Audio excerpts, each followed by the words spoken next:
Olá, eu sou o professor Ricardo e esta é mais uma aula de filosofia, seja muito bem-vindo. E na aula de hoje nós vamos então finalizar esta que é a nossa saga a respeito da filosofia helenística, aquela filosofia que nasce depois do pensamento aristotélico e que vai até a Idade Média. Nós já falamos de epicurismo, de estoicismo, de cinismo e de ceticismo. E para fechar essa conversa aí, que a gente fala sobre as correntes de pensamento filosófico do período helenístico, hoje nós conversaremos um pouquinho, e vai ser bem rápido mesmo, sobre o ecletismo, tá? O ecletismo é, na verdade, uma forma de pensamento filosófico que reúne características de várias dessas outras correntes de filosofia, tá certo?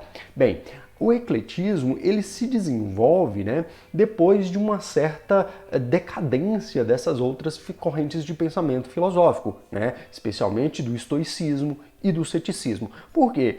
Especialmente destas, O epicurismo, a filosofia de Epicuro, a filosofia do jardim, era uma filosofia, de certo ponto, até dogmática, era uma filosofia que se fixava muito no pensamento do próprio mestre Epicuro, enquanto essas outras se abriam para o questionamento e para reflexões inovadoras, fazia também com que essas formas de pensamento fossem decaindo com o passar do tempo. Um movimento intelectual interessante que aconteceu lá na Grécia, lá na cidade de Atenas, foi o seguinte: a Academia de Platão se abriu para outros pensadores que conseguiam ultrapassar de alguma forma o pensamento do Platão.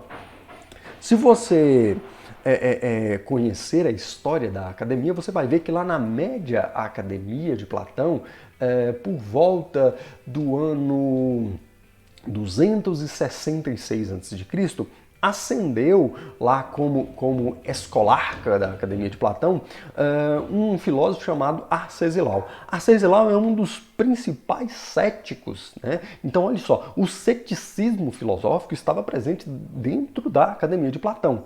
Depois de Arcesilau, um outro cético muito importante, chamado Carnéades, foi o escolarca da academia lá por volta de 155 a.C.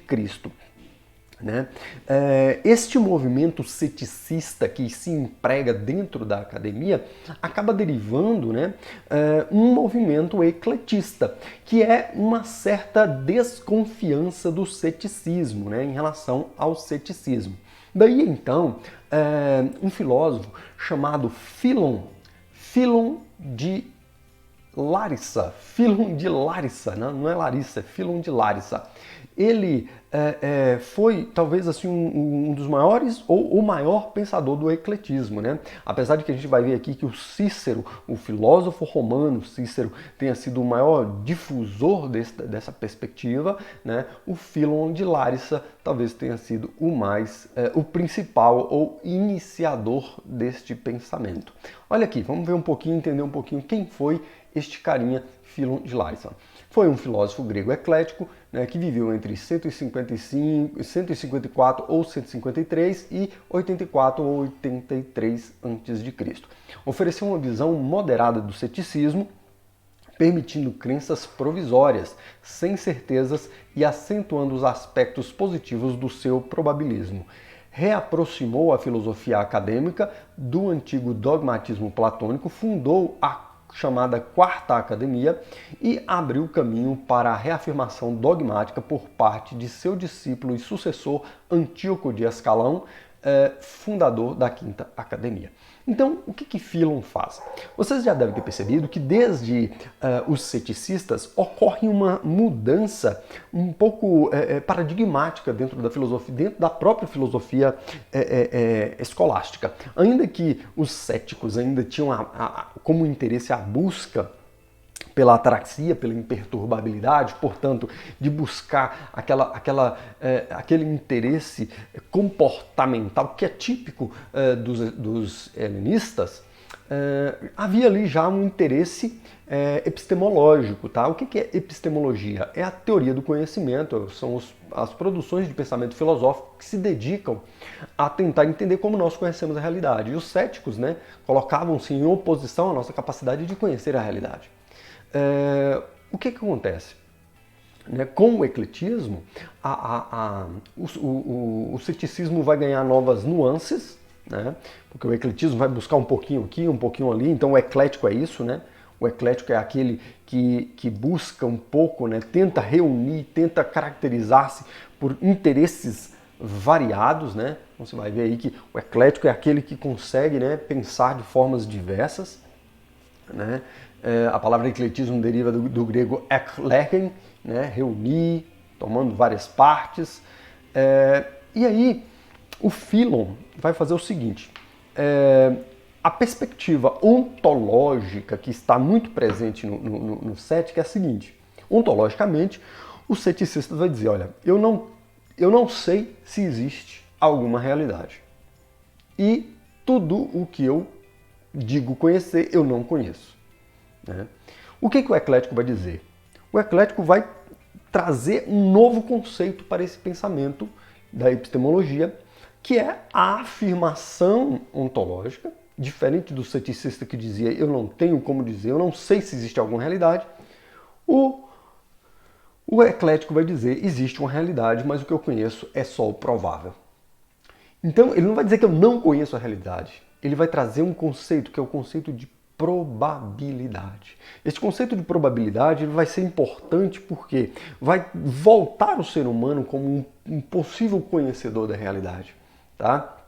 Então, nós temos aqui com o ecletismo, né, esta junção de alguns elementos, né, do pensamento helenístico e esta inovação, que é um retorno, né, a uma visão talvez com raízes no pensamento platônico, né, e que depois, né, vai existir um movimento neoplatônico muito forte, especialmente com Plotino, com alguns filósofos que estão presentes, por exemplo, lá em Alexandria, né, na própria Roma. E esta visão neoplatônica vai ser muito influente, especialmente no surgimento do cristianismo dentro da filosofia medieval. Mas uma coisa legal é que os ecletistas, né, eles fizeram, né, uma abertura para uma nova forma de pensar, de se questionar, né, colocando o próprio ceticismo em xeque, mas também questionando a nossa percepção. Já que é provável, já que existe probabilidade de que eu conheça algo, eu devo ir em busca de conhecer algo e não cairíamos na sensação apática que é típica lá dos estoicos e que de algum modo acabava recaindo sobre os céticos, tá bom? Então era basicamente isso, né? A gente tinha que pensar sobre o ceticismo. Um pensador que foi muito influente no ceticismo foi Marco Túlio Cícero. Cícero, que viveu entre 106 e 43 a.C., foi um advogado, político, escritor, orador e filósofo da República Romana, um dos maiores oradores e escritores em prosa da Roma Antiga. Cícero é muito conhecido, Cícero é muito popular. Apesar de Cícero não ter trazido nenhuma novidade filosófica para o ecletismo, né, com suas raízes céticas e estoicas, ele foi um grande divulgador, né? Ele foi um cara que foi muito influente, escreveu muito, né? Sua obra, A República, por exemplo, é muito conhecida dentro da política. Sua obra De Officio, né? O Ofício, é uma obra eclética muito interessante. E aí, só para vocês terem uma noção de como o Cícero ele é importante como pensador para o ecletismo, né? Esta afirmação, que é de Giovanni Reale, Dario Antiseri, do livro História da Filosofia, tomo 1, né? Cícero oferece o mais belo paradigma da mais pobre filosofia, que mendiga em cada escola migalhas de verdade. É muito bacana pensar assim, porque, né, como ele conseguiu fazer da filosofia eclética influente no mundo todo, importante no mundo todo, mesmo sendo a filosofia tão mínima, né? A obra de Cícero é tão popular que o segundo livro impresso na Europa por Gutenberg, depois da Bíblia, foi De Officio, o Ofício de Cícero. Tá? Esta é a obra que eu utilizei para pensar, né, tudo isso que nós vimos falando aqui de filosofia helenística, né? Quem quiser é este livro, tá? É o volume 1, né? São 3 volumes. Este que é um livro que eu gosto bastante, né? De história da filosofia, é a melhor referência que eu recomendo, tá? Se vocês tiverem interesse, tá bom? Uma coisa que a gente tem que ver é o seguinte: agora nós encerramos a filosofia helenística, né? Essas escolas singulares que foram surgindo, elas foram perdendo sua vitalidade, abrindo espaço para novos questionamentos. A ascensão do Império Romano, juntamente com também a ascensão do cristianismo, vai fazer surgir um novo tipo de sociedade, né? As escolas de filosofia vão perdendo cada vez mais espaço, a sociedade vai se tornando mais ruralizada, né? O analfabetismo toma conta de grande parte da Europa, especialmente, e isso vai fazer com que ocorra, de um lado, a decadência da produção filosófica das grandes escolas de filosofia, mas ao mesmo tempo o surgimento de outras filosofias que nós falaremos na nossa próxima aula, tá certo? Um abraço a todos, espero que tenham gostado. Valeu, falou e até mais.